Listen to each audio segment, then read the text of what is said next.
미국의 대선에 이렇게 주목하는 이유는 당장 우리나라에도 큰 영향을 미치기 때문입니다. 누가 당선되는지에 따라서 어떻게 달라지는 건지 류정화 기자가 분야별로 전망해봤습니다. 대북 정책은 두 후보가 가장 큰 차이를 보이는 부분입니다. We have a different kind of a relationship. We have a very good relationship, and there's no war. 트럼프 대통령은 김정은 위원장과의 특수관계를 기반으로 그동안 교착됐던 북미 간 협상을 다시 시작할 가능성이 있습니다. 정상 간 만남을 통해 단판을 짓는 이른바 톱다운 방식의 협상이 계속되는 겁니다. 반면 바이든 후보는 보여주기식 회담은 하지 않겠다는 입장입니다. 김 위원장을 대하는 것도 다른데요. 트럼프 대통령이 좋은 관계라고 했다면 바이든 후보는 폭력배라고 했습니다. 다만 바이든 후보도 조건부 대화 가능성은 열어놨습니다. On the condition that he would agree that he would be drawing down his nuclear capacity.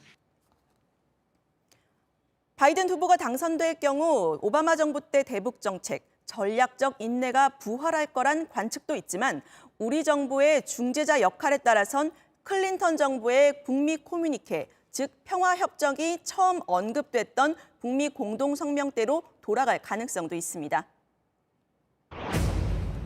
방위비 협상 문제도 직접 영향권에 듭니다. 트럼프 대통령은 방위비 대폭 인상을 계속 요청해왔고 양국 협상단이 잠정 합의한 13% 인상안도 거부했습니다. So we're defending a wonderful nation, a nation that we have great relationships, but we're asking them to pay for a big percentage of what we're doing. It's not fair. 재선에 성공하면 인상 압박은 더 커질 수 있습니다. 주한미군 감축 카드를 다시 흔들 수도 있습니다. 반면 바이든 후보는 무리한 증액을 요구하진 않을 것으로 보입니다. 최근 언론 기고문에 트럼프 대통령을 겨냥해서 갈취라는 표현도 썼는데요. 그보다는 동맹을 강화하면서 한국과 함께 설 것이라고 했습니다.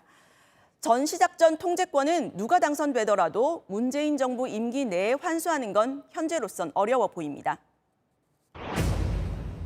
국내 경제, 무역에 미칠 영향 살펴볼까요?